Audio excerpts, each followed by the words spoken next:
দেশের সব স্পোর্টস ফেডারেশনেই চলে আসছিল সরকার দলীয় রাজনীতিবিদদের প্রভাব। সরকার পতনের পর প্রায় সব ফেডারেশনের অধিকাংশ কর্তাই আছেন আত্মগোপনে।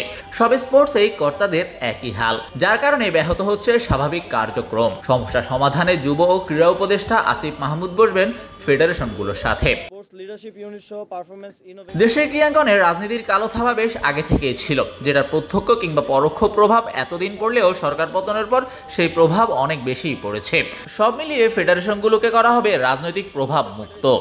অবশ্যই আমরা স্পোর্টসকে রাজনৈতিক প্রভাব মুক্ত করার একটা এজেন্ডা আমাদের আছে এবং সেই জন্য আমরা একটা সার্চ কমিটি গঠন করে দিব, যারা প্রত্যেকটা ফেডারেশনের বর্তমান অবস্থা, যারা কাজ করছেন, যারা দায়িত্বশীল আছেন তারা আছেন কিনা এবং তাদের ব্যাকগ্রাউন্ড কি, তারা কোন বেসিসে সেখানে আছেন, সেগুলো নিয়ে তারা রিপোর্ট প্রকাশ করবে এবং আমরা যার সাথে যেই স্পোর্টসের সাথে যে সংযুক্ত এবং কাজ করে আসছেন তাদেরকে দিয়ে এই ফেডারেশনগুলোকে ঢেলে সাজাবো। রাজনৈতিক সংশ্লিষ্টতা আমরা সর্বোচ্চ কমিয়ে আনার চেষ্টা করব।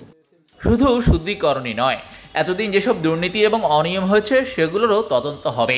যারা দায়ী ছিলেন তাদের বিরুদ্ধে ব্যবস্থা নেওয়ার হুঁশিয়ারি দিয়ে রাখলেন উপদেষ্টা।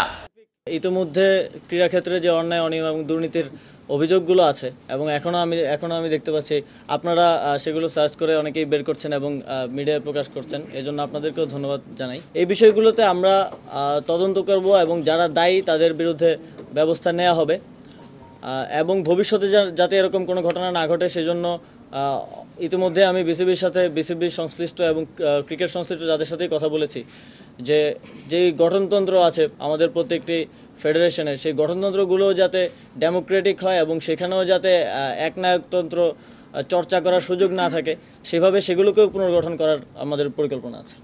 দেশের ক্রীড়াঙ্গনের সুষ্ঠু এবং শুদ্ধ পরিবেশ চাওয়া ভক্তদেরও এবার উপদেষ্টার চ্যালেঞ্জ প্রত্যাশা পূরণের। শাহরিয়া শাওন, স্পোর্টস বাংলা। আমার মনে হয়